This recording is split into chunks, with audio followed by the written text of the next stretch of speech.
Nah, analisis big data seperti yang sudah pernah saya sampaikan sebelumnya, itu ada kemungkinan kita mengolah data teks, ya, itu ada contoh kasusnya di atasnya itu. Di situ ada analisis sentimen, ada topic mining, ada hoax detection, ada spam detection, dan lain-lain. Itu contohnya saja. Jadi kemungkinan kita juga bisa melakukan pengolahan data yang lain.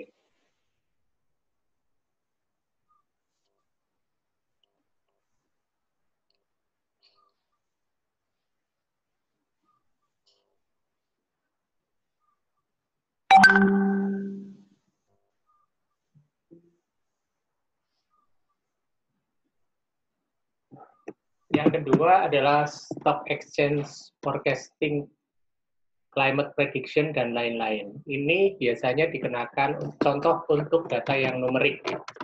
Jadi kalau sekarang kita lihat setiap hari, misalnya kita lihat IHSG, indeks harga saham gabungan.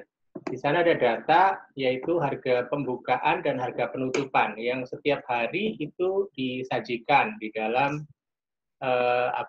di dalam laporan mereka. Ya. Nah dari situ sebenarnya kita bisa melakukan forecast. Besok itu harganya mau naik atau mau turun. Ya. Atau bulan depan mau naik atau mau turun. Nah, prediksi seperti ini sangat berguna untuk trader misalnya. Ya. Atau bisa juga Bapak Ibu gabungkan karena harga saham itu juga terpengaruh oleh oleh harga sebelumnya dan juga berita-berita di luar, Bapak Ibu bisa gabungkan misalnya data numerik dari IHSG dan data teks dari berita-berita yang kemudian kita olah untuk melakukan prediksi harga ke depan bagaimana. Kemudian ada yang sumbernya image ya, image sendirian, bisa image classification, bisa image recognition. Lalu kemungkinan juga kita punya data audio. Paling gampang sound classification. Ini suara apa begitu ya. Tapi nanti lebih jauh lagi bisa sound to text gitu. Nanti teksnya diolah menjadi big data. Gitu. Atau bisa juga untuk melakukan criminal analysis. Jadi di audio misalnya ketika ada orang menjerit itu apa sih gitu ya. Itu bisa untuk criminal analysis. Ketika ada suara macam-macam yang tertangkap di biasanya audio sama video nih yang tertangkap di CCTV kamera yang ada audio ada mikrofonnya, kita bisa melakukan analisis kriminal analisis siapa pelakunya misalnya ya bisa diambil dari suaranya. Oke, lalu video ya, ada video classification, ada content detection dan lain-lain. Ini adalah hal-hal yang bisa kita contoh hal-hal yang bisa kita lakukan dengan berbagai jenis data. Jadi karena minggu lalu saya lebih banyak bicara tentang teks, saya khawatir nanti teman-teman berpikir bahwa big data itu hanya untuk teks. Ya, nyatanya tidak. Big data bisa untuk teks, numerik, image, audio, video, atau gabungan di antara mereka. Misalnya untuk news analysis. News analysis itu ada video, ada running text-nya. Jadi teksnya itu juga diolah, ya. Konten videonya juga diolah. Nah, contoh untuk numerik, ini ada paper contohnya, bisa nanti Bapak Ibu klik saja, ya. Di akhir presentasi saya ini ada daftar pustaka ya, jadi nanti Bapak Ibu bisa lihat paper nomor 7 itu apa.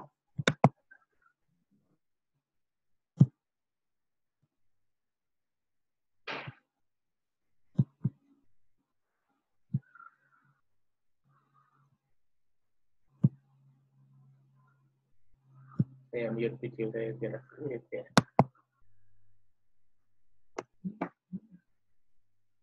Ada project example-nya juga di situ.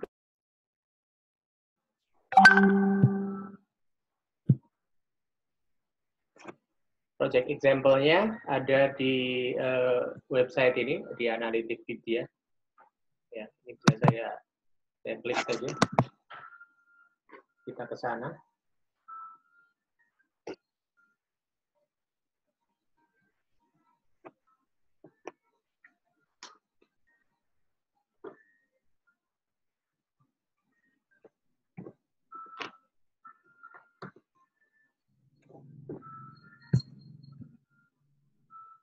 Saya share lagi.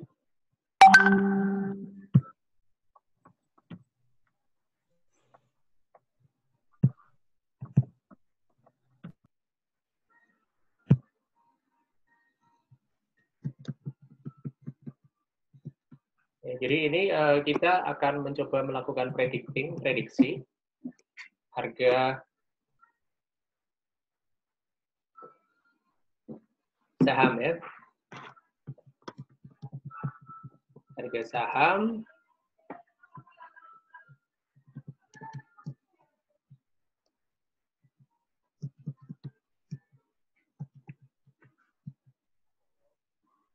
di sini ada contoh kode programnya juga, dan di sini juga sudah ada beberapa jenis algoritma.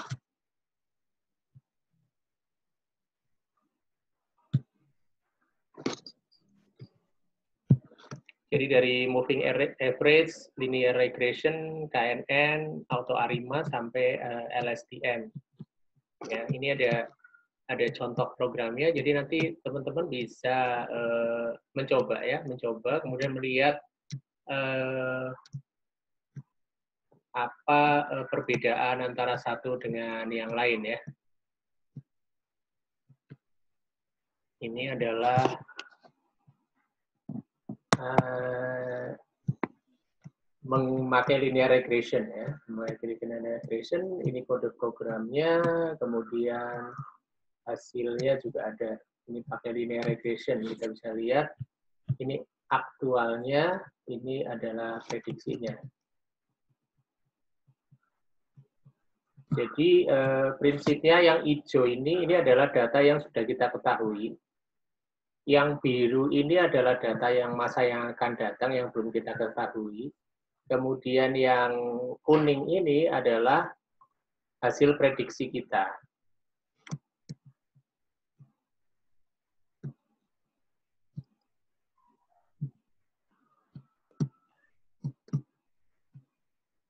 Ya, ini hasil prediksinya lumayan agak mendekati.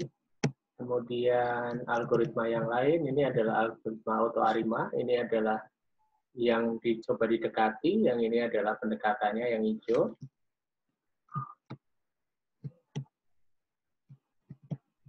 Ini algoritma yang lain lagi, yaitu algoritma Prophet. Itu hasilnya. Kemudian ini LSTM. LSTM bisa Anda lihat. Yang hijau ini pendekatannya, yang kuning ini adalah aktualnya ya. Jadi sangat mirip ya. Oke. Nah, ini hanya mengandalkan satu variabel ya Bapak Ibu. Variabelnya adalah angka harga saham di masa lalu. Kira-kira begitu.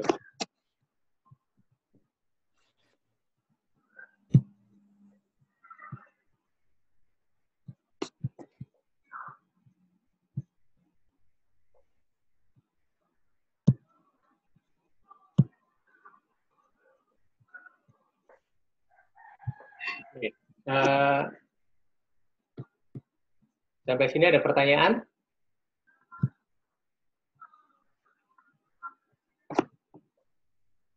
Jadi tadi baru data numerik ya. Data numerik,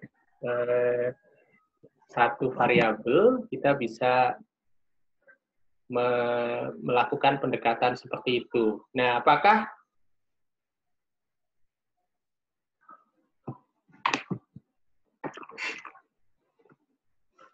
Apakah harga saham itu hanya dipengaruhi oleh harga saham masa lalu? Pertanyaan saya. Kira-kira gimana? Tidak. Tidak. Apalagi faktor yang kira-kira mempengaruhi?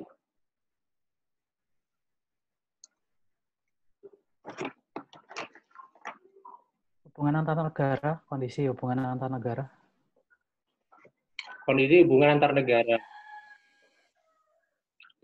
Lalu apa lagi? Mungkin wabah. Ekonomi juga mempengaruhi, Kurs, Pak.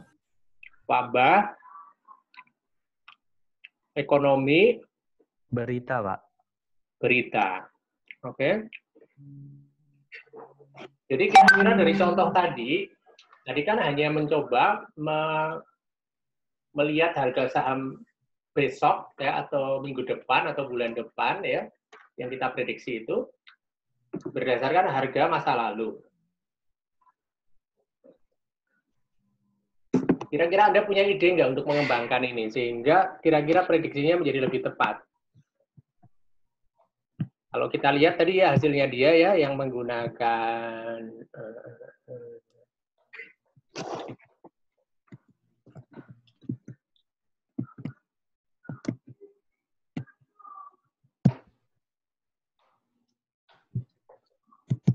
menggunakan LSTM untuk data ini ya data yang diketahui itu dari data dari 2013 sampai data 2018 ya.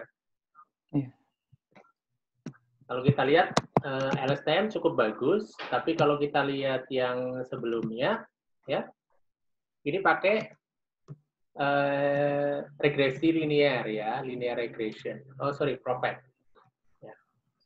Kalau kita lihat kalau kita pakai Prophet ya, kita lihat ini masih ada errornya cukup banyak ya, cukup jauh antara aktualnya dengan hasil prediksinya.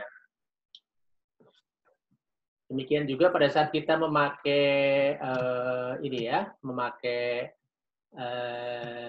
ini adalah ARIMA ya. ARIMA itu salah satu metode statistik. Ya, memakai statistik dia melihat angka sebelumnya ya. Lalu kita prediksi ya, kita lihat ini errornya juga masih cukup banyak ya. Nah, pertanyaannya adalah kira-kira kita bisa memperbaiki ini enggak? Misalnya dengan menambahkan faktor-faktor yang lain gitu.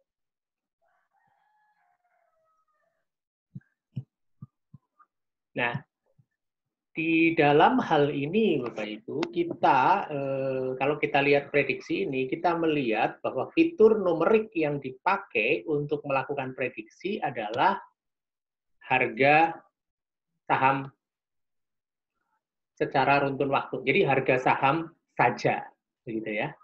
Harga saham saja selama 1, 2, 3, 4, selama 4 tahun ke belakang.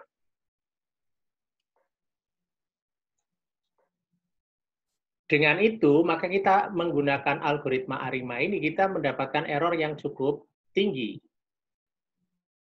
Pertanyaannya adalah, kalau misalnya kita tambahkan misalnya dengan angka yang lain, yaitu angka pertumbuhan ekonomi. Oke? Kira-kira akan lebih baik nggak ini? Kemudian kita tambahkan lagi angka, misalnya, angka apa lagi ya yang ada angkanya ya?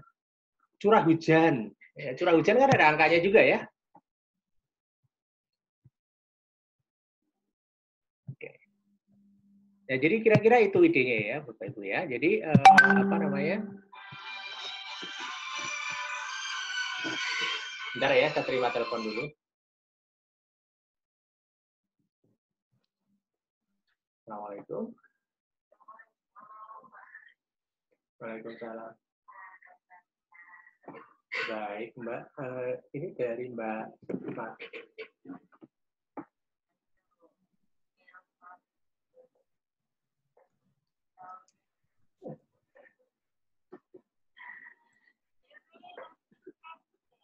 Oh, Mbak, aku lagi ngajar, Mbak. Nanti telepon lagi ya.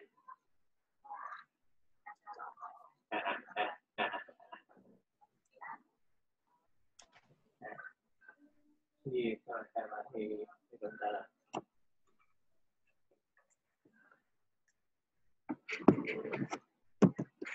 Oke ya, jadi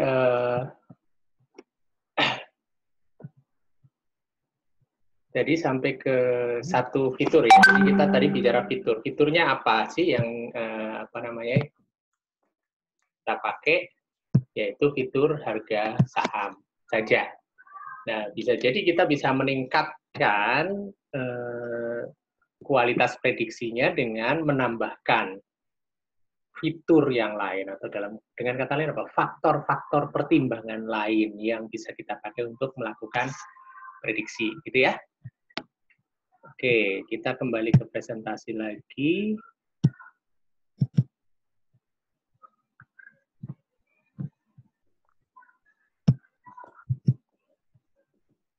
Ya, itu contoh proyeknya tadi udah ada di sana, sudah kita lihat bareng-bareng ya. Ini sama dengan yang tadi kita lihat di sana. Saya ngambil dari sana ya, saya ngambil dari website yang sama. Nah, berikutnya quality metrics. Jadi setiap pekerjaan itu kan mesti kita ukur tuh hasil apa namanya, hasilnya baik atau tidak. Nah, maka kita di sini bicara quality metrics. Kalau quality metrics untuk prediksi secara gamblangnya, secara gampangnya, ya.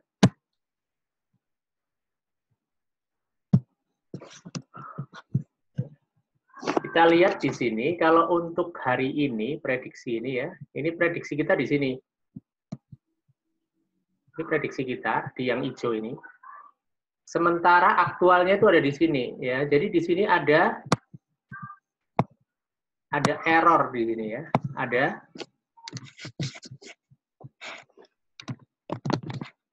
error.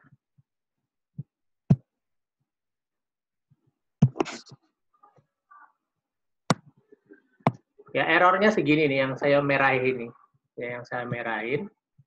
Ya, kira-kira bagus nggak? Kalau errornya segini. Ya. Di sini lebih parah lagi nih errornya nih, segini nih. Ya. Oke. Jadi kalau kita memprediksi angka, pada dasarnya kita ingin perbedaan antara hasil prediksi kita dengan aktual itu sedikit atau kecil. Ya. Coba kita bandingkan dengan algoritma yang lain, yaitu algoritma LSTM dalam hal ini sama, menggunakan satu variabel, ya, satu fitur di sini yaitu fitur harga saham. Kemudian kita lihat antara biru, antara hijau dengan yang hijau itu prediksi, ya. Kemudian yang kuning ini atau orange ini adalah hasil angka nyatanya, ya, apa aktualnya. Ya. Bedanya sedikit ya. Anda lebih suka yang ini, yang halaman ini, atau yang hasil menggunakan ini, menggunakan Arima, atau lebih suka yang pakai LSTM? Menurut Anda? LSTM. LSTM. Ya. Karena bedanya sedikit. Nah, lalu bagaimana cara ngukur bedanya? Nah, ini cara ngukur bedanya. Cara ngukur bedanya ada root mean square error, ya, atau root mean square deviation, itu juga sama ya. Error sama deviation itu sama, maksudnya deviasi atau perbedaan ya. Deviasi kan perbedaan antara hasil prediksi dengan kenyataannya. Ya. Nah, ini adalah hasil penjumlahan antara Y hasil prediksi dikurangi dengan Y senyatanya, ya, dikuadratkan, ya, lalu dijumlahkan dari T sama dengan 1 sampai dengan T. Mungkin T ini bisa berarti bulan, bisa berarti hari, ya. Kalau kita lihat kembali ke sini, ya, kalau misalnya di sini ini misalnya prediksi bulan Januari, Februari, Maret, ya, misalnya ini di sini Januari, Februari, Maret, ya, berarti itu bulanan, ya. Tapi kalau misalnya nanti harian itu juga prediksi harian, ya, itu T bisa berarti hari, bulan, mungkin jam juga bisa, ya. Oke. Nah, dibagi dengan seluruh T. Kalau T tadi harian, ada 30 hari, berarti kita bagi menjadi 30. Kalau itu prediksi 1 tahun, berarti kita bagi menjadi 365. Ya, itu root mean square error. Ya, ini kita harapkan angkanya kecil ya. Kita harapkan angkanya kecil. Ini kan sebenarnya rata-rata kesalahannya dikuadratkan, terus diakar gitu. Root mean square error. Square itu kuadrat, root itu akar gitu. Ya, kira-kira gitulah ya. Oke. Sampai di sini teks ada pertanyaan? Sorry. Untuk standar ini, apakah ada misal nilai standar untuk kesalahan, misalnya tidak boleh lebih dari ini, itu dikatakan untuk prediksi ini sudah masuk standar atau bisa dikatakan bisa digunakan untuk memprediksi harga saham, misalnya seperti itu, Pak? Standar pasti tidak ada. Berapa persen sih kesalahan, berapa sih root mean square error yang pantas, gitu. Itu tidak ada, tetapi kalau misalnya kita punya data nilainya itu 100, rata-rata kesalahannya 90, kira-kira puas tidak? Tidak. Tidak, ya. Artinya kalau ada 90% kesalahan, berarti kita tidak puas. Nah, berapa sih biasanya orang itu akan puas? Tergantung keperluannya, Mas. Kalau misalnya kita sedang memprediksi jumlah harga saham misalnya, harga saham itu errornya itu 10%. Ya, jadi kalau diperkirakan harganya Rp5.000 itu 5.500 atau 4.500, berarti 10% error ya. Itu orang nggak terlalu masalah gitu. Tapi kalau misalnya panjenengan memprediksi jumlah pasien COVID 2019, errornya 10%. Bahagia nggak?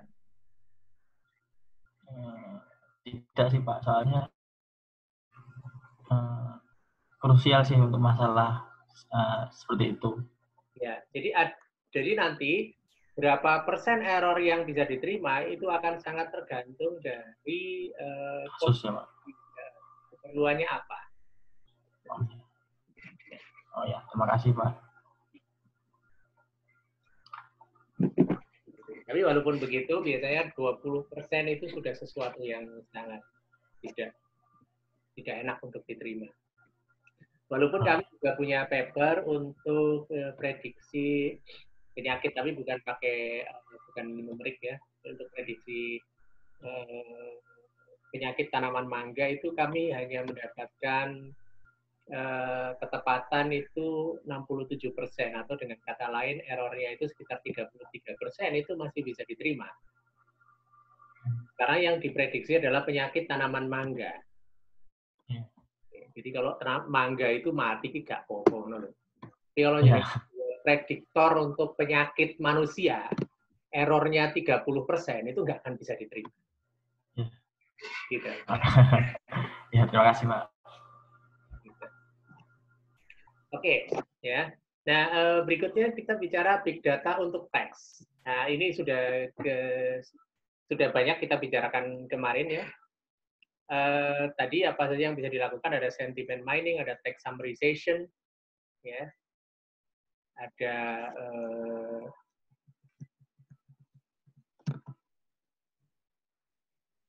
hawk detection, spam detection. Intinya sebenarnya detection ini klasifikasi ya, kelas spam atau bukan, kelas hoax atau bukan ya. Hari-hari ini kita kan akan ada banyak sekali ya berita-berita yang hoax. Ya. Berita-berita hoax tentang banyak ya, minumlah apa gitu ya agar tahan banting misalnya dan seterusnya ya. Itu ada banyak sekali. Nah, ini juga kan sebetulnya sesuatu yang menarik untuk kita lihat. Kalau kita lihat di traffic internet itu ya, berita hoax itu mungkin cukup mendominasi dari traffic di sosial media terutama. Ya. Itu ada hawk detections ya. Kemudian kalau kita misalnya mau mencoba mensupport pemerintah hari-hari ini itu misalnya sebetulnya lebih banyak orang itu lebih memilih untuk lockdown atau untuk tetap dibiarkan seperti biasa, seperti apa namanya, seperti sekarang, nggak ada karantina, nggak ada lockdown yang tegas. Itu kita bisa melakukan analisa sentimen terhadap keputusan-keputusan atau wacana-wacana yang sedang digulirkan oleh para pengambil keputusan. Ya, ini bisa masuk di dalam kategori sentimen analisis. Ya, sebenarnya cukup menarik ya, untuk teman-teman lakukan di masa-masa seperti ini. Mungkin sambil liburan gitu ya, kita crawling data, kemudian kita lihat di Twitter itu orang itu sebenarnya lebih memilih apa sih. Ya, ini teks ya. Ini ada contohnya, Bapak Ibu. Ini ada Grab vs Uber ya, sentimen analisis. Ini ada juga contoh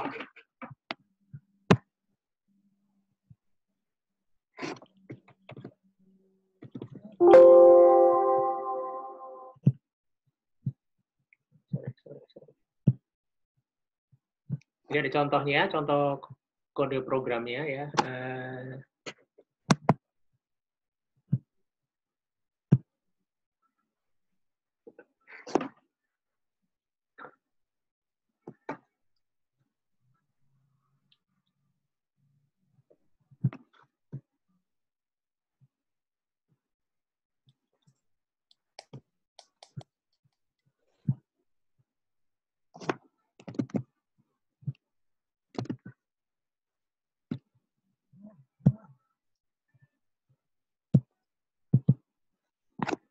Nah, ini ada contoh masih di analitik vidya. Analitik vidya itu cukup bagus, Bapak Ibu, banyak konten yang dilengkapi dengan kode program.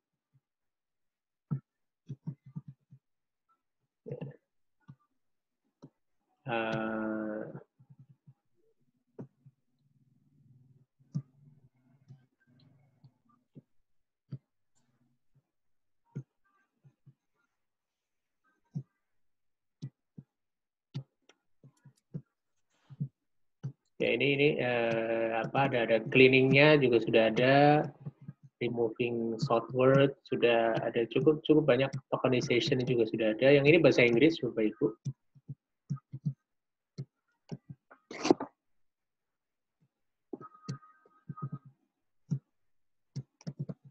Ya ini ada, ya ini tinggal coba di copy kemudian dijalanin. Ini semuanya jalan di apa nih? Di Python ya. Semua jalan di Python. Oke, nanti Anda bisa ke sana sendiri, Anda coba. Nanti kalau bagus kasih tahu saya ya. Oke. Text summarization, situ ada contoh papernya juga.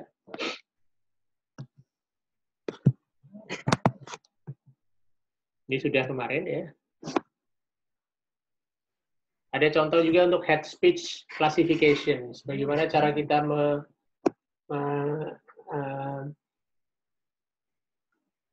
mengelompokkan sebuah konten itu masuk ke tipe head speech atau bukan.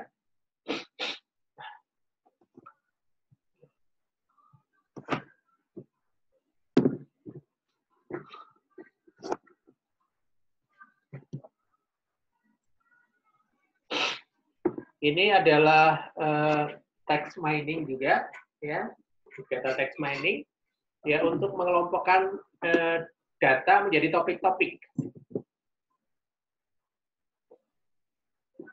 Jadi kalau kita lihat misalnya portal berita begitu ya, banyak portal berita, lalu kita mau mengelompokkan menjadi topik. Mana saja sih yang ngomongin tentang COVID? Mana aja sih ngomongin tentang, katakanlah, apa gitu ya, tentang artis misalnya, tentang apa lagi ya, itu bisa dilakukan secara otomatis menggunakan LDA ya, menggunakan LDA. Itu ada project example-nya juga, saya kasih di sini di link ini. Bentar.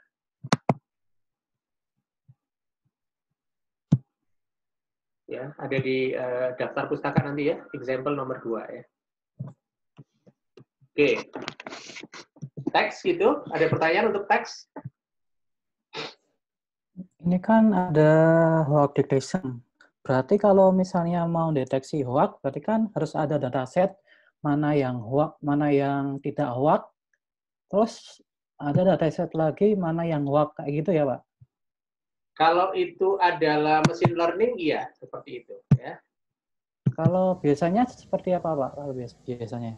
Ada 2 pendekatan. Pendekatan yang pertama menggunakan leksikon, pendekatan yang kedua menggunakan mesin learning. Menggunakan leksikon itu berarti kita akan punya daftar kata-kata yang masuk ke dalam kategori hate speech. Kemudian nanti kita akan mengidentifikasi kata-kata itu. Ya, itu yang pertama. Yang kedua adalah menggunakan mesin learning. Yang menggunakan mesin learning itu ini contohnya yang ada di apa namanya? Ada di sini, ada di apa namanya? Ada di layar kita ini. Ini menggunakan dataset ya. Ini datasetnya ada.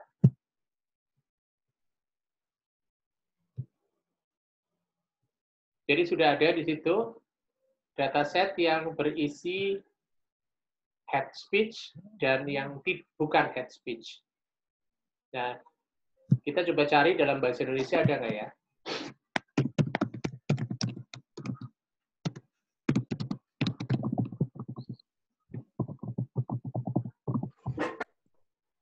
Indonesian hate speech dataset.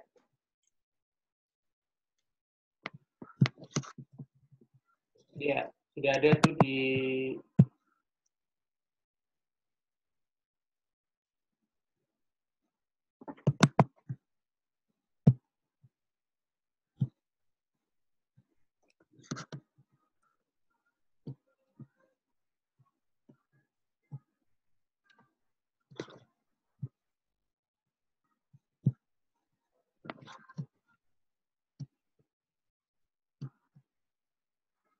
sudah ada beberapa preset di Indonesia yang mencoba membangun hate speech dataset. Saya kasih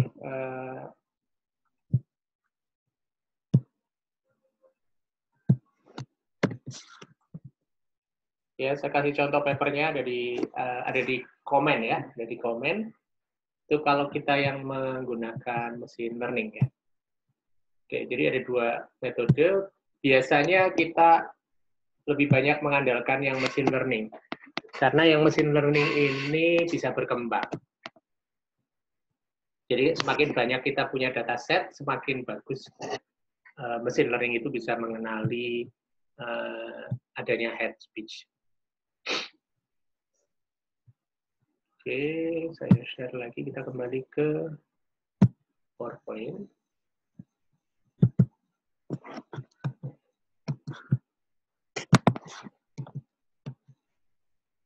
Ya, berikutnya big data analysis untuk image.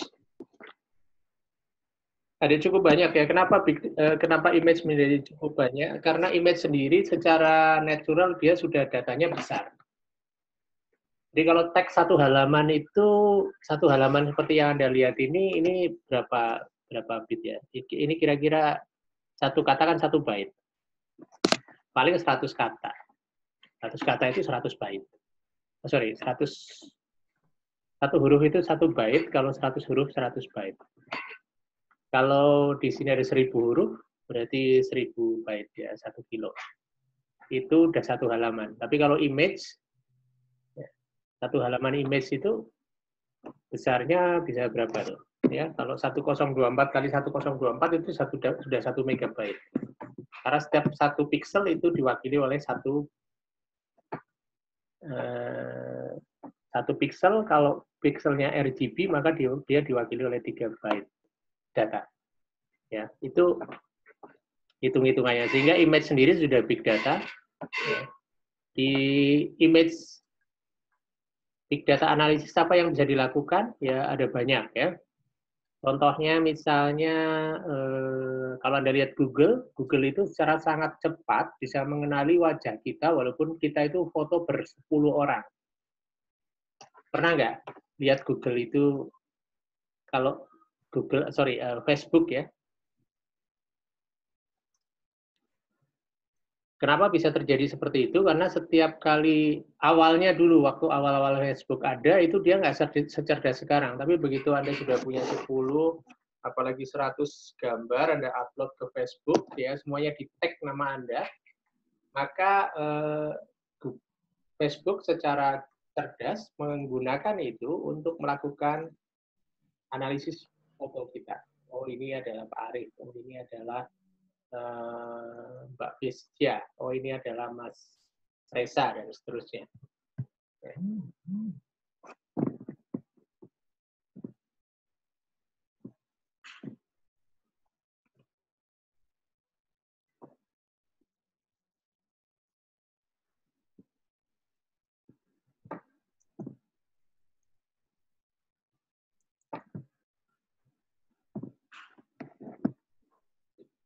Nah, dengan adanya banyaknya image ini juga muncul sekarang algoritma deep learning. Deep learning itu nanti setelah ini saya akan terangkan tentang deep learning ya. Ada banyak paper tentang itu ya. Kami misalnya punya beberapa paper untuk nomor 3, nomor 4, nomor 5, nomor 7 ini semua paper kita tentang big data menggunakan deep learning.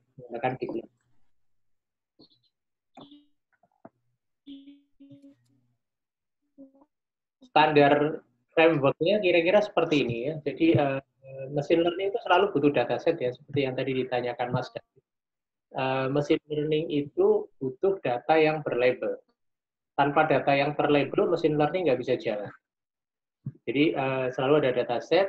Dataset itu bisa jadi nanti kalau itu image-nya belum terstandarisasi, perlu kita standarisasi. Ya, kita standarisasi dulu, misalnya besarnya berapa kali berapa itu distandarisasi, lalu representasinya apakah RGB semua atau mau kita ubah semuanya menjadi grayscale atau bagaimana gitu ya, itu kita standarisasi. Setelah distandarisasi, di situ juga ada proses membersihkan noise kalau ada noise-nya. Kemudian kita melakukan feature extraction. Feature extraction sama seperti di teks ya, pada dasarnya kita akan memfilter apa-apa ciri dari data yang dianggap penting. Jadi bagian dari data yang dianggap penting.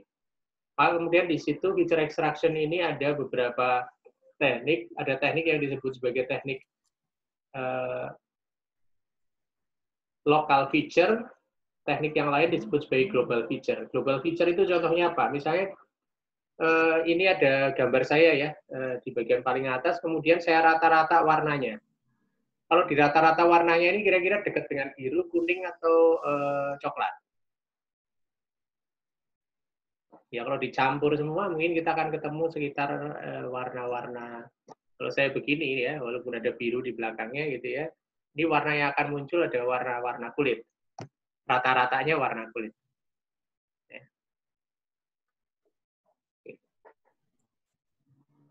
Itu namanya global feature. Jadi fitur yang diambil dari seluruh image, kemudian diwakili oleh satu number atau satu representasi. Representasi yang lain yang mewakili global fitur misalnya adalah histogram. Jadi kalau ini histogram itu kira-kira adalah statistik jumlah warna coklatnya berapa. Warna coklatnya 10, warna hitamnya 20, warna birunya 40 gitu ya. Jadi nanti di situ ada biru itu nilainya berapa, jumlahnya berapa gitu ya. Itu histogram ya. Ini kita sebut sebagai global feature. Ya, fitur yang mewakili keseluruhan image. Nah, sedangkan shift, serve, sama ORB ini feature untuk mewakili local feature. Jadi kalau misalnya Anda lihat gambar saya ini, kemudian maka kita ambil, oh ya, ujung hidungnya. Ujung hidungnya itu diidentifikasi sebagai bagian penting dari image. Nah, ujung hidung itu kemudian nanti dihitung fiturnya. Ya. Titiki lagi di mana? Ini pojokan ini mesti penting. Ya. Pojok mana lagi yang penting? Begitu seterusnya. Ya. Itu kita berarti sedang bermain-main dengan local feature. Ya, di image jadi ada dua feature, yaitu lokal dan global feature. Ya. Sebetulnya ketika kita memproses teks sama juga. Ya, ketika kita misalnya melihat sebuah kalimat, saya suka makan tahu, saya suka makan tahu. Jadi kalau saya mengatakan 4 ini merupakan global feature, yaitu fitur yang diambil dari keseluruhan data. Ya, keseluruhan data yaitu kalimat tadi, saya suka makan tahu, Anda wakili dengan kata 4. Ya. Anda wakili dengan angka 4, itu adalah global feature dari sebuah teks. Tapi di teks biasanya orang tidak suka atau jarang membahas global dan local feature. Walaupun sebetulnya itu ada. Local feature-nya apa? Local feature-nya kalau teks itu ya kemunculan kata-kata makan, gitu ya. Ya, itu kan local feature-nya. Jadi bagian dari teks kemudian kita data. Oke, ini local feature, global feature. Lalu berikutnya adalah proses machine learning seperti biasa ya. Ini bisa digunakan untuk image classification, bisa juga sebenarnya digunakan untuk pengelompokan, ya, klasifikasi dan clustering, clustering sama klasifikasi. Ya. Ya, setelah itu evaluation ya, evaluationnya nanti agak sedikit berbeda dengan yang tadi, yang pendekatan tadi ya. Kalau tadi ketika kita pakai numerik tadi untuk melakukan prediction, itu soal-soal regresi sebetulnya ya. Soal-soal pendekatan terhadap angka yang angkanya itu bisa nilainya macam-macam gitu. Nilainya macam-macam bebas. Ya. Sedangkan persoalan-persoalan di image dan teks itu biasanya apakah dia termasuk head speech atau bukan head speech. Ya, jadi kelasnya dua ya, ada dua kotak. Kita disuruh mengelompokkan teks itu menjadi kotak, masuk kotak satu atau masuk kotak dua. Image juga begitu ya. Misalnya Anda mendapatkan image tadi ya, seperti yang kita lakukan, kita dapat image tanaman mangga. Lalu dari tanaman mangga, dari daun mangga yang banyak itu, mungkin daun mangga itu kita kelompokkan daun mangga yang sakit sama daun mangga yang sehat. Jadi ada dua kelompok, ya ada dua kelompok yang sudah kita set, atau ada dua kelas, ada dua kantong yang kita bisa menganalisis itu benar atau kantong satu atau kantong dua. Kalau kantongnya banyak, misalnya kita diminta untuk mengelompokkan daun, itu kemudian kemungkinannya daun mangga, daun pisang, daun jambu, daun apa lagi ya, daun pete misalnya ya. Berarti ada 4 kelas ya. Ya ini disebut sebagai multi-class classification. 4, bisa 5, bisa 10 ya. Tapi jumlah kelasnya itu sudah kita ketahui sebelum kita mulai melakukan proses mengeksekusi algoritma ini. Oke, ini ya, sebelah kiri ini adalah nama-nama algoritma yang biasa dipakai untuk mendapatkan local fitur. Ya, local fitur itu seperti apa? Ini loh local fitur. Jadi ini masing-masing titik ini adalah kita sebut sebagai fitur. Jadi kalau kita lihat gambar ini, kita lihat yang ini tuh sama sekali nggak ada titiknya ya di sini ya. Karena di sini tuh nggak ada yang penting.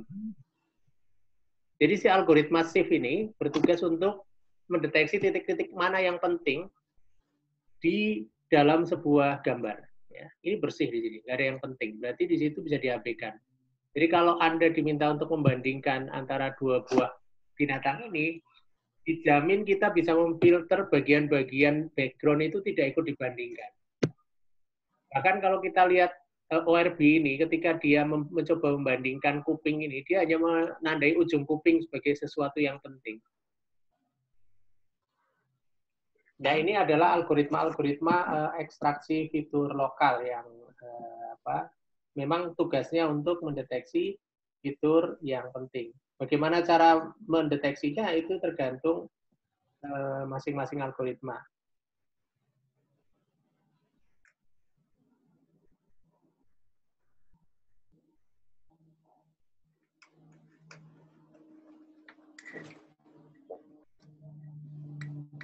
Kalau ada pertanyaan, Bapak Ibu?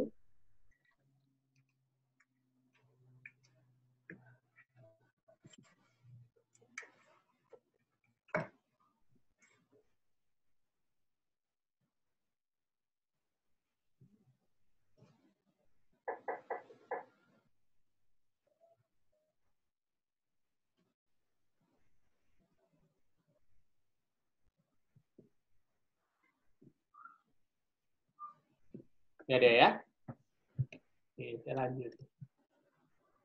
Ini nanti algoritma ini sudah tersedia. Ini yang dua ini berbayar, yang kiri ya. Ini algoritma yang dipatenkan. Yang ORB, AGAS itu algoritma yang bebas, kita bisa pakai.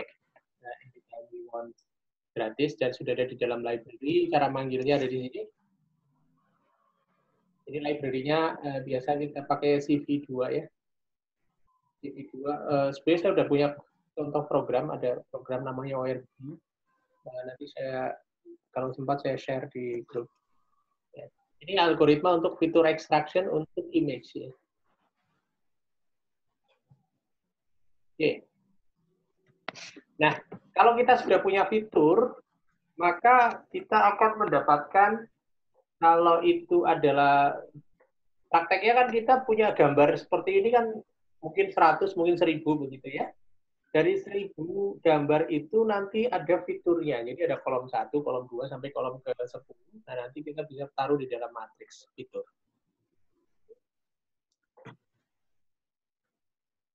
Jadi konsepnya sebelum masuk ke dalam algoritma algoritma machine learning itu semuanya harus sudah tertata menjadi baris dan kolom.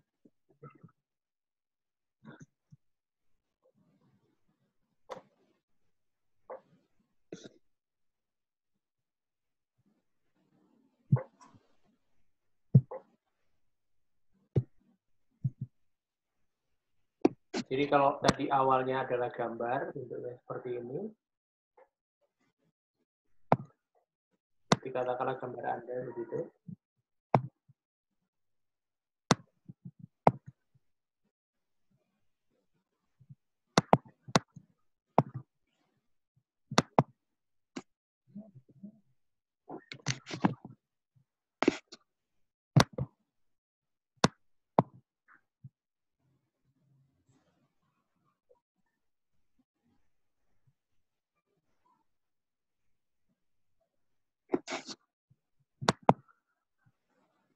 Ini akan kita ubah menjadi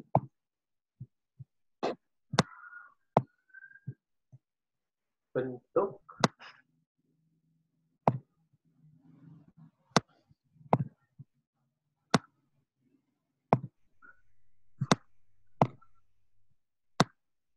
seperti ini. Ke kanannya nggak tahu berapa ya. Kalau kita pakai ORB, kanannya bisa sampai 2200 begitu. Yang nanti di mana masing-masing kolom itu ada angkanya. 5,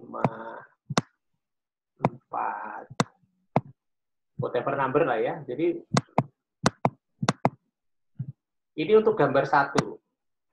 Itu untuk gambar 2 gimana? Ya, gambar 2 ada sendiri. Gambar 3 begitu seterusnya. Nah, di belakang sendiri nanti di sini ada kuncinya atau labelnya. Labelnya bisa jadi misalnya kita ini gambar manusia ya, M.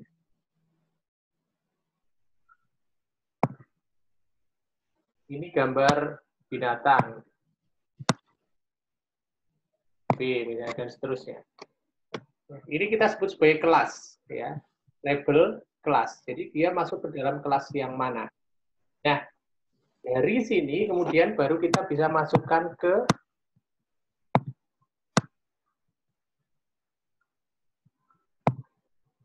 machine learning algorithm. Contohnya apa? Contohnya adalah naive bias misalnya.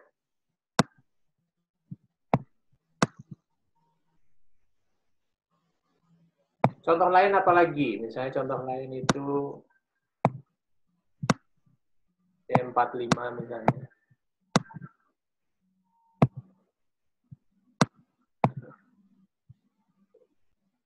Jadi di sini ada proses perpindahan dari data tidak terstruktur image ini menjadi data terstruktur yang disebut sebagai fitur. Nah, hal yang sama persis, Bapak Ibu, juga terjadi untuk data-data teks ya. Data-data teks itu juga sama kan kemarin ya. Hanya teknik untuk mengubahnya aja yang berbeda ya. Saya suka makan tahu gitu ya. Tahu suka makan saya. Ibu masak tahu. Ini sama aja, ini nanti juga akan dibuat menjadi bentuk yang seperti ini. Hanya saja di sini adalah kata saya. Di sini suka, di sini makan, di sini tahu, di sini ibu, di sini masak. Ya. Nanti di sini masing-masing diberi berapa untuk kalimat pertama berapa kata saya, berapa kata suka, berapa kata makan dan seterusnya. Ya, ini disebut sebagai fitur. Ya. Jadi tanpa mengubah data kita ini menjadi fitur, maka kita belum bisa bekerja dengan mesin learning. Ya. Baik berupa classification maupun klasterisasi. Ataupun kalau misalnya kita mau, pada saat kita mendapatkan data numerik, kita juga bisa melakukan prediction, melakukan regresi terhadap angka-angka.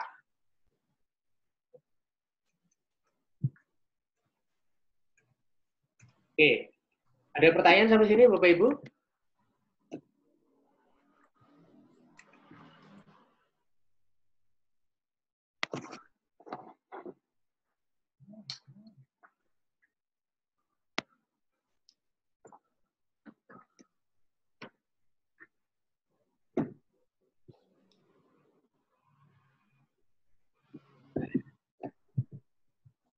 Oke, sekarang kita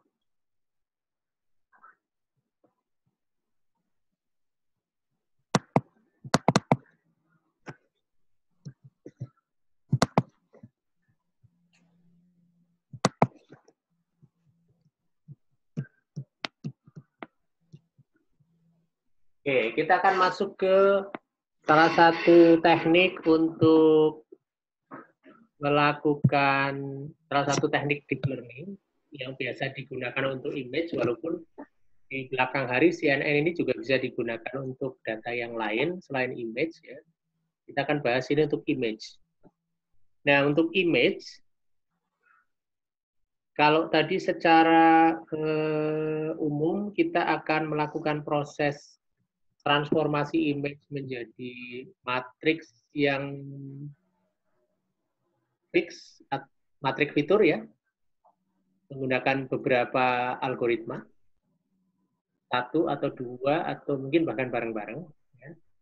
Ada beberapa yang misalnya memakai global feature dan local feature digandeng kemudian dipakai untuk melakukan klasifikasi.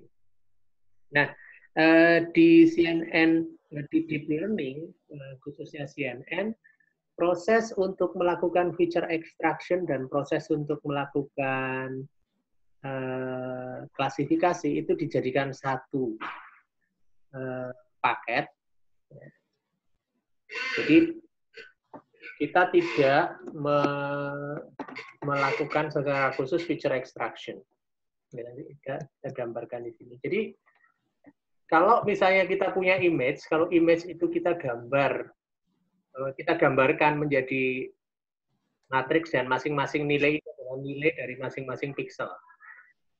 Kalau image kita itu adalah image yang satu buah data saja atau image misalnya image grayscale, maka setiap pixel itu hanya diwakili oleh satu data ya.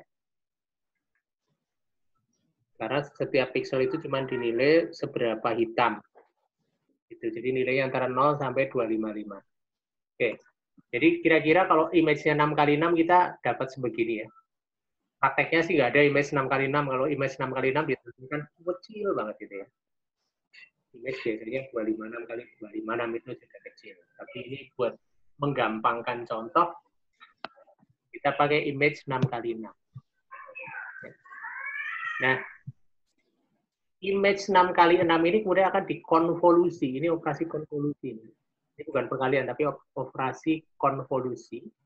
Konvolusi itu adalah operasi untuk mengalihkan antara setiap, jadi ini adalah filter konvolusinya. Ini nanti akan saya taruh di atasnya ini.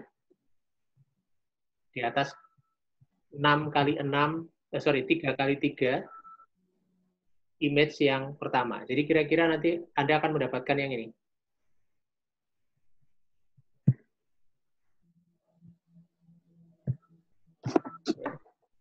Jadi ini ada 3x3 image yang pertama, kemudian ini ada filternya. Filternya saya tumpuk di sini.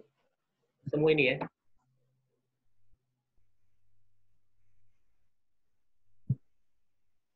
Ketemu ini. Ya. Lalu apa yang dilakukan? Sekarang kita lakukan, kita kalikan. 3 dikali 1 berapa? Ada yang tahu 3 kali 1? Ya.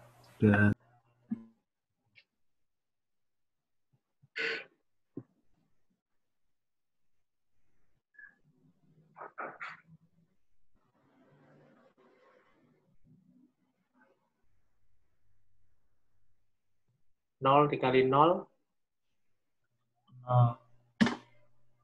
1 dikali min 1.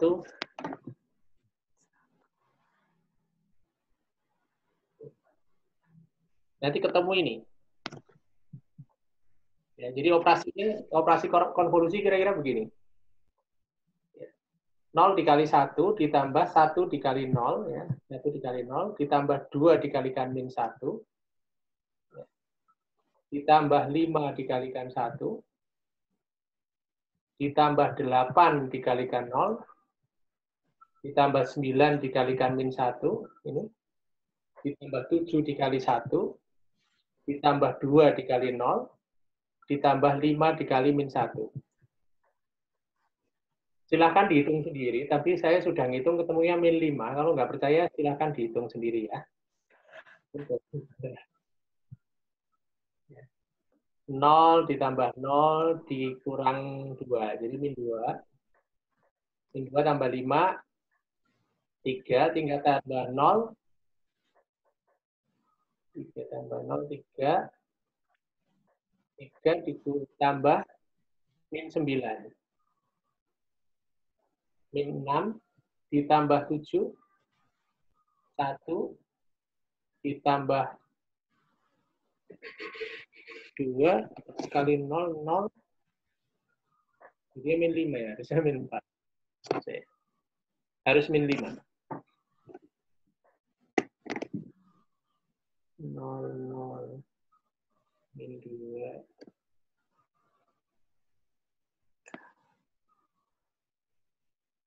Min 2 tambah 5. 3 min 9. 3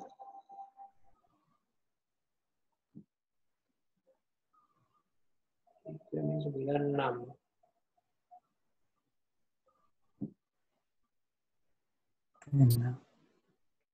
4, Pak.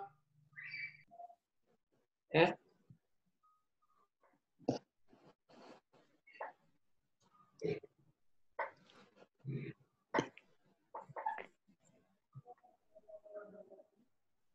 Ya, kira-kira operasinya begini gitu ya. Nanti saya cek lagi. Oke. Nah, jadi ini digunakan untuk menghitung nilai yang paling ujung ini, Mas. Jadi nanti di sini ada nilai min. Lalu kita geser lagi sekarang filternya, filter yang ini. sekarang kita tumpuk dengan yang di sebelah kanannya. Jadi kira-kira dia akan ditumpuk ke 0,12589,725. Dia akan ditumpuk dengan filternya. Maka kita akan mendapatkan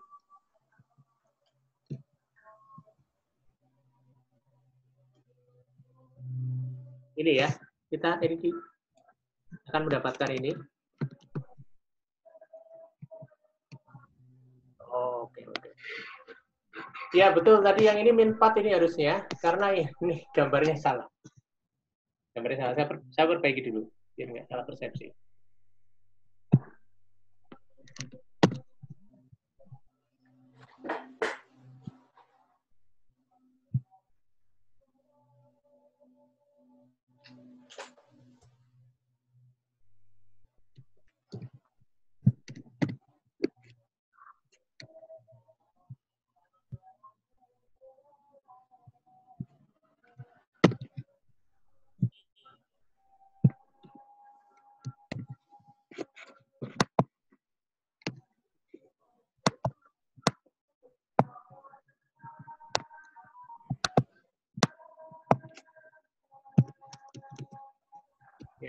Saya perbaiki dulu, harusnya ini 3 kali 1 ditambah 0 kali 0, 3 ditambah 1 kali min 1, ya, 3 tambah min 1 jadi 2, tambah 1 kali 1, tambah 5 kali 0,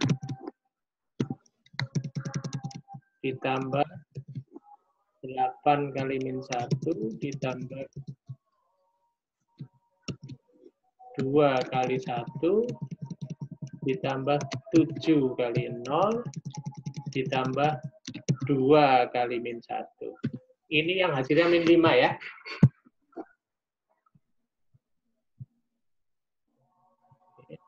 Lalu kita geser ke sebelah kanannya.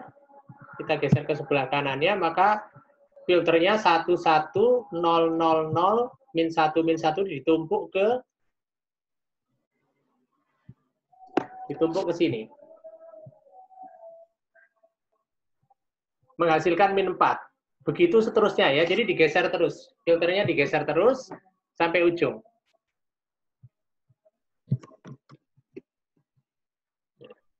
Sehingga di akhir operasi konvolusi kita dapat ini, ya. Udah benar. Kita dapat ini, ya. Nah, nanti kita akan memakai beberapa filter. Ya, filter yang biasa dipakai itu ini. Ada filter Sobel, ada filter SAR, ada filter vertikal, ada filter horizontal. Ya. Nah, dari sini kemudian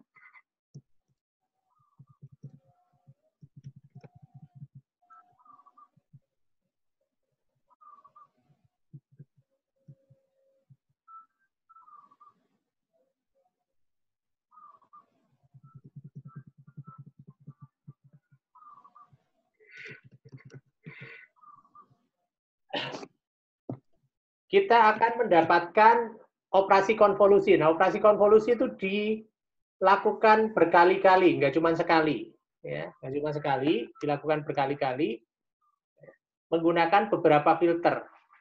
Setiap kali satu langkah, itu nanti akan terkurangi ya. Tadi aslinya 6 kali 6 ya, Mas. Hasilnya berapa? 6 kali 6. Langkah pertama ini dengan filter 3 kali 3, kita mendapatkan berapa? 1, 2, 3, 4, 5, 6, 7, 4 kali 4. Lakukan lagi konvolusi, nanti tinggal 3 kali 3 hasilnya. Begitu seterusnya. Ya. Hasil terakhir adalah 3 kali 3. Jadi kalaupun kita punya image yang sangat besar, nanti kita akan mendapatkan data yang jumlahnya standar, yaitu data yang 3 kali 3. Nah, itu yang kita kemudian sebut sebagai fitur. Nah, data itu kemudian kita lakukan. Nah, data itu kemudian kita lakukan. Jadi data yang 3 kali 3 itu kita flat, kita gelar menjadi satu baris saja. Nah, satu baris ini adalah fitur untuk satu buah image. Nanti tinggal dimasukin ke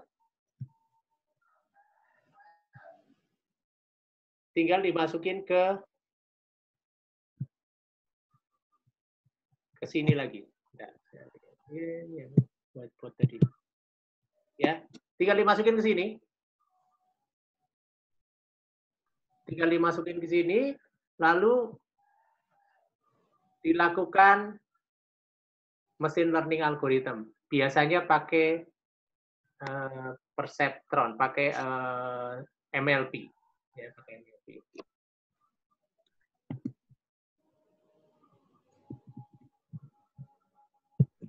Ya, itu cerita pendek tentang deep learning. Cerita panjangnya cukup panjang. Nanti kita akan adakan sesi khusus kita ngomongin deep learning.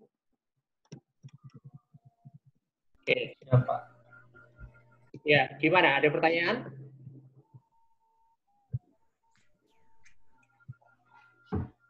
Berarti itu nanti kalau semakin banyak ukuran pixelnya itu nanti untuk operasi komputasinya akan semakin berat ya Pak untuk device-nya. Betul sekali.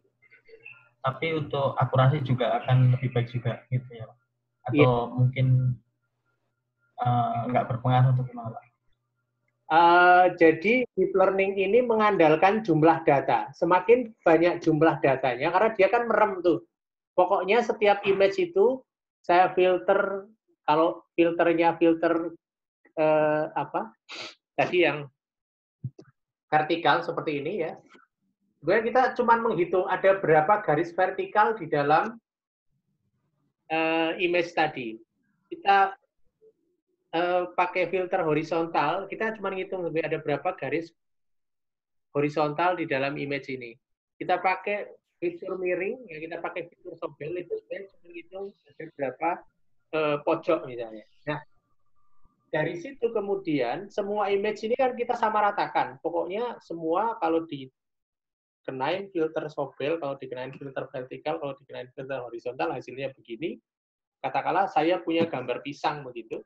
Ya, gambar pisang ini kalau saya punya 100 pisang, kalau saya buat filter horizontal selalu ya, maka gambarnya itu akan kurang lebih sama. Karena dengan filter horizontal yang di atasnya itu akan hilang. Ya. Nah, dengan menunjukkan gambar yang hampir sama kepada mesin learning, maka mesin learning lama-lama akan pinter gitu. Tapi kalau Anda cuma punya satu gambar pisang, kemudian satu gambar ini, cuma dua gambar, nanti mesin learning pasti akan fail. Ini akan menganggap dua hal ini sama. Karena polanya sama. Gitu. Oh.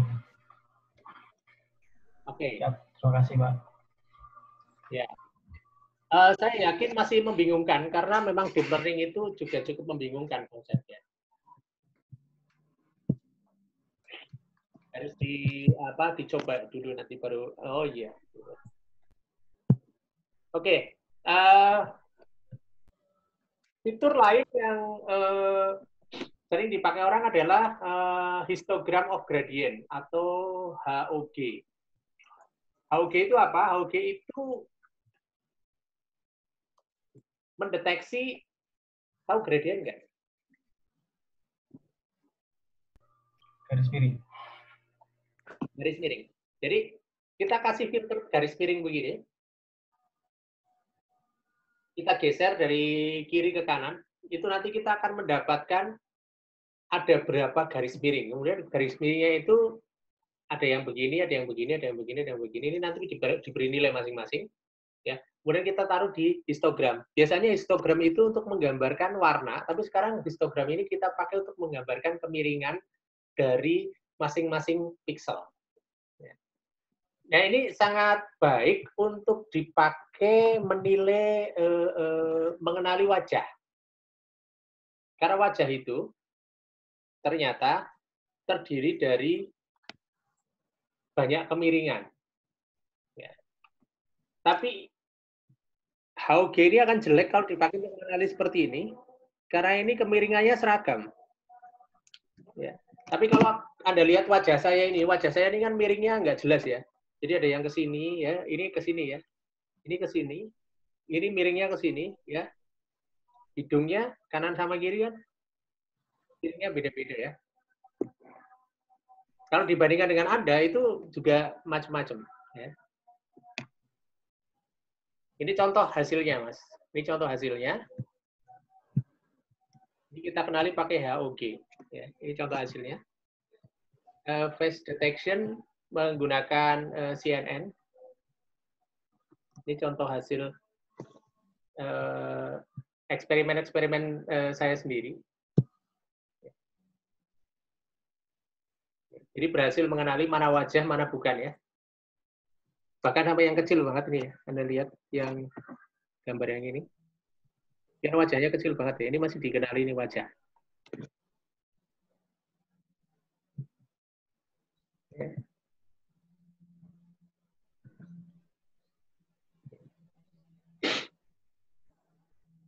Ini adalah hasil CNN untuk badik.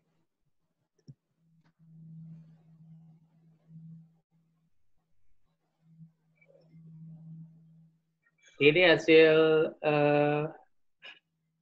algoritma LBPH untuk pengenalan wajah di video. Ini salah satu arsitektur deep learning untuk video classification. Ini kita buat untuk font detection ya. Ini ada di paper saya, paper kami. Ya.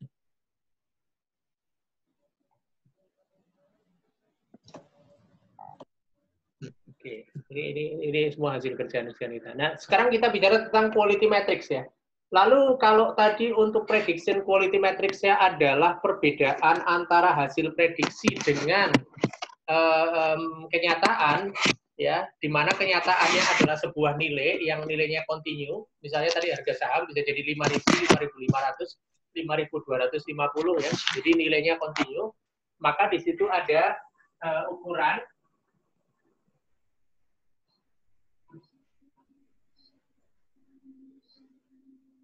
Ukurannya adalah perbedaan antara nilai prediksi dengan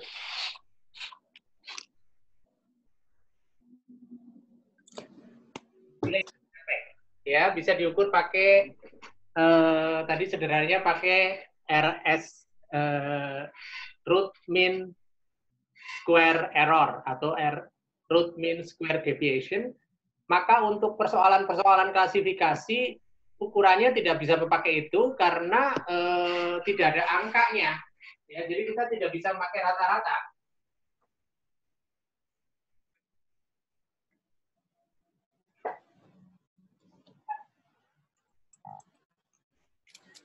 Maka ukuran yang kita pakai di sini adalah menggunakan apa yang disebut sebagai confusion matrix. Ya. Di sini dicontohkan misalnya saya mencoba mengklasifikasikan sebuah image menjadi dua kelas. Kelasnya adalah porno dan tidak porno. Ya.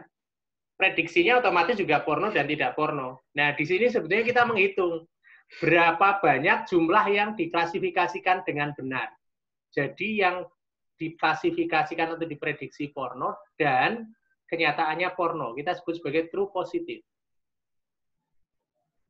Berapa banyak yang kenyataannya tidak porno dan diprediksi sebagai tidak porno. Ini kita sebut sebagai true negatif.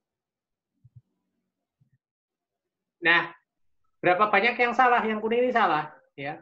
Berapa banyak yang secara kenyataan itu adalah gambar yang masuk pada klasifikasi porno, tetapi diprediksi tidak porno. Ya. Ini adalah false negatif. Nah, demikian juga kesalahan yang lain yang mungkin adalah berapa banyak yang aktualnya itu tidak porno, tetapi diprediksi porno. Kita sebut sebagai false positif. Ya. Akhir hari-hari ini mungkin Bapak Ibu sering dengar ini alat tes COVID-nya banyak false positifnya gitu ya. Kira-kira gitu ya.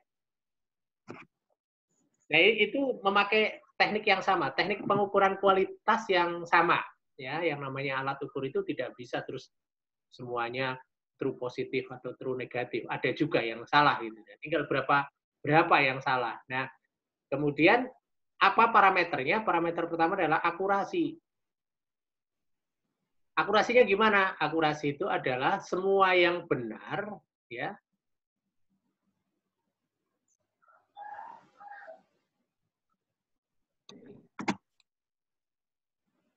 Semua yang benar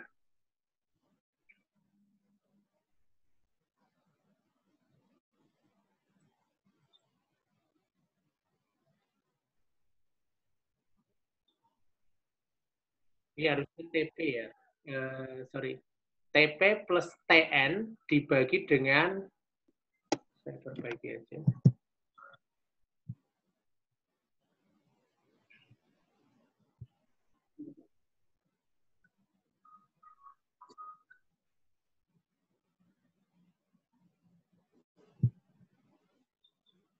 Semua yang benar itu yang hijau ini dibagi dengan seluruh data. TP plus TN plus FN plus FP. Recall itu adalah kalau target kita adalah gambar yang porno sebagai positif, maka recall itu menghitung dari seluruh yang porno, berapa sih yang berhasil kita prediksi dengan benar. Presisi itu sebaliknya.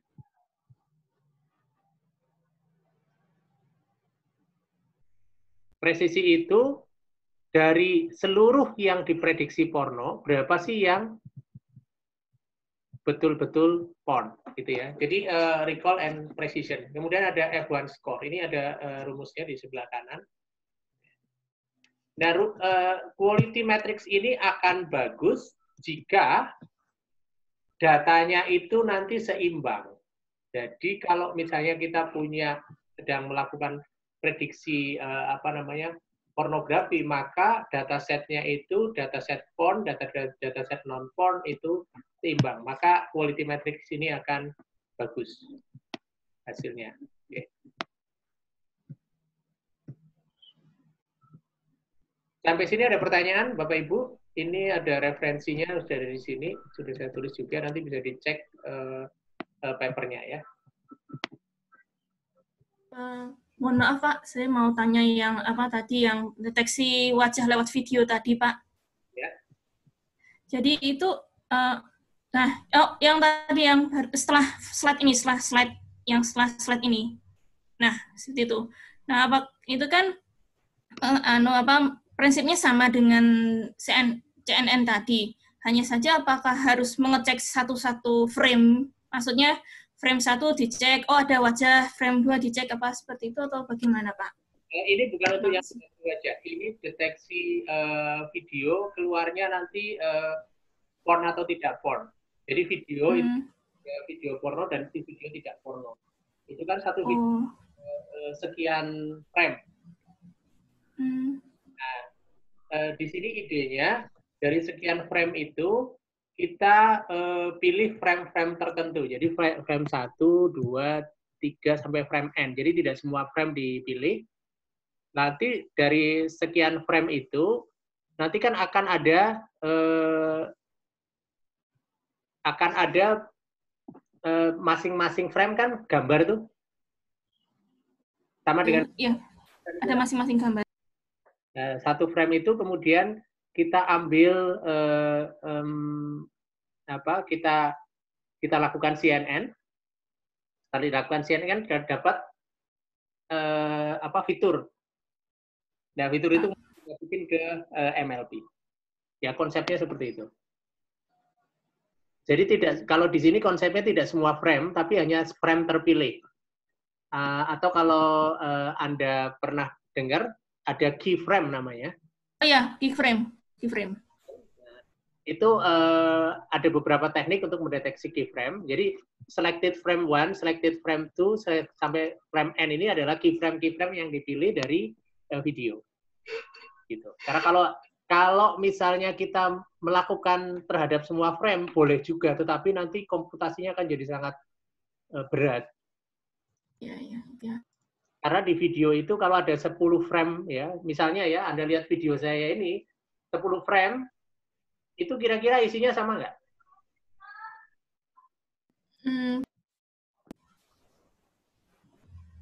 10 frame. Tergantung videonya. Ya, kalau gambar saya ini, 10 frame, ini sama nggak? Oh, sama. Jadi kalau Gimana, Pak? sama, itu udah cukup untuk mewakili ide ini. Oh. Ya, nanti tergantung frame rate ya. Jadi kalau video normal seperti ini kan satu detik itu ada 30 frame. Jadi agak jarang 30 detik itu orang lari-lari. Oh Ya. iya, Pak. Siap, Pak. Siap. Berarti Pak, kalau misalnya 1 detik, katakanlah 1 detik itu kan 24 frame. Dan itu dalam 24 frame, kalau misalnya ada gerakannya cepat, nanti ambil keyframe yang penting gitu ya, Pak? Ya. Kalau di video ada namanya change detection ya. Change detection itu adalah deteksi ketika terjadinya perubahan antar frame. Misalnya ya, sekarang saya begini ya, lalu saya begini. Oke, ini ada change ya? Ada change ya? Ada. Setiap kali ada change, itu ada keyframe diambil. Ada change berikutnya keyframe diambil. Nggak ada change, didiemin aja. Iya, siap. Terima kasih, Pak. Sama-sama. Oke, yang lain?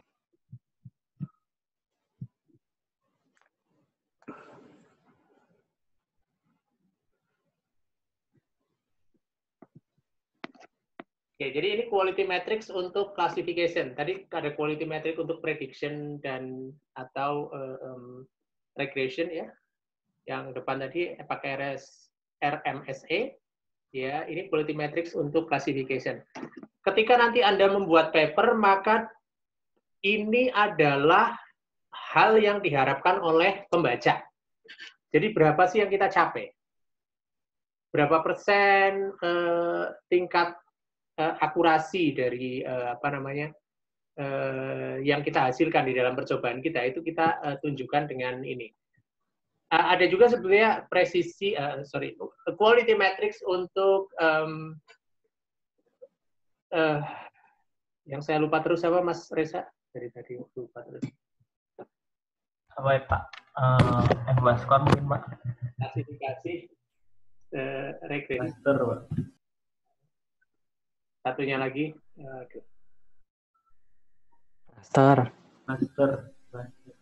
Klasterisasi ya. Klasterisasi juga punya quality metric sendiri.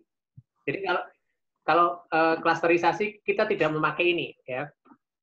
Jadi yang sering disalahpahami oleh teman-teman pada saat bikin tesis, pada saat kita menggunakan menyelesaikan problem klasifikasi, quality matrix-nya keliru. Yang paling sering adalah ketika teman-teman melakukan klasterisasi, quality matrix yang dipakai quality matrix klasifikasi, ya, itu juga nggak pas. Ya. Saya carikan di internet coba quality matrix untuk klasterisasi ya.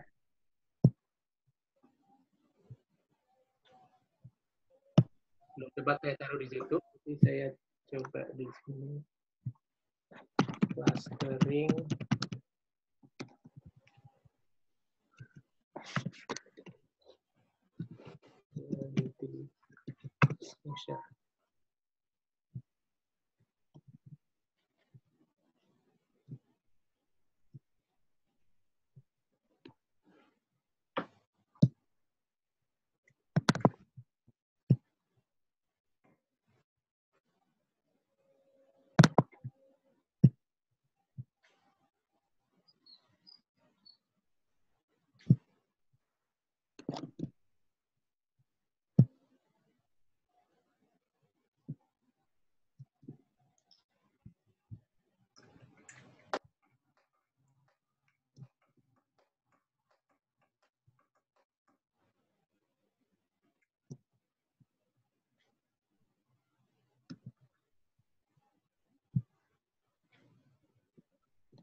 ini saya ketemu di sini ya.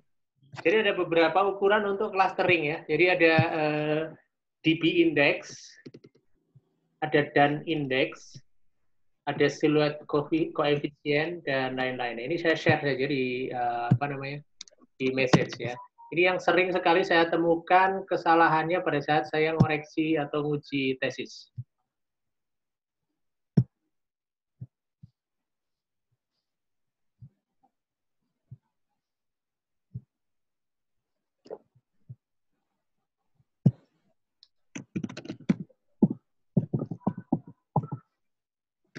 Quality matrix untuk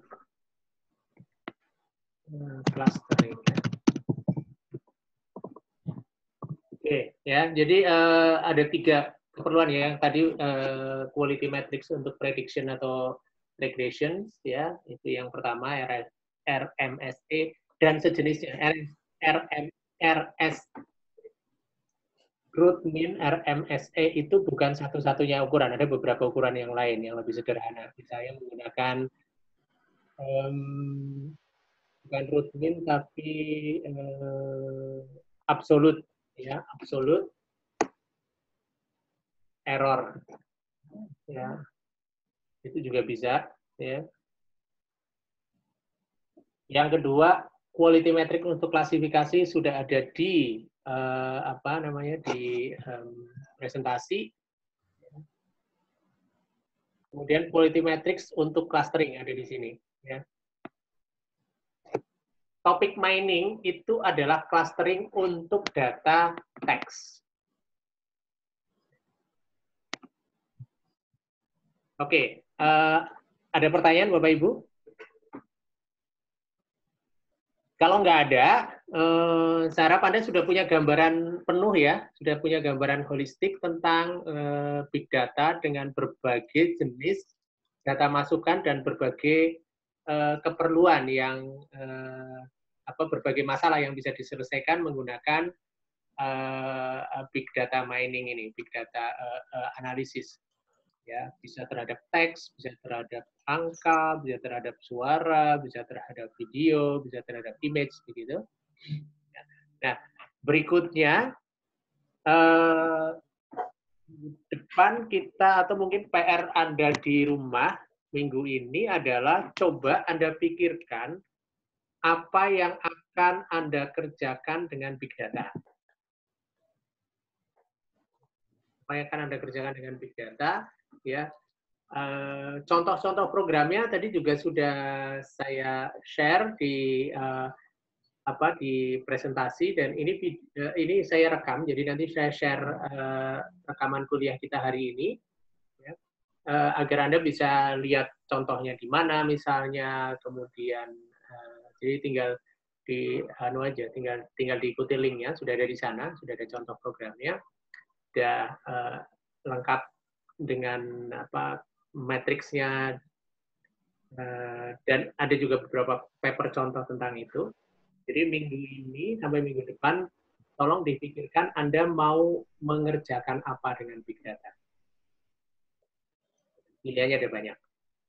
Begitu? Pak, untuk slide-nya di-share di mana Pak untuk slide-nya? Slide-nya saya share di grup saja ya. Ya. Saya share di grup WhatsApp aja ya.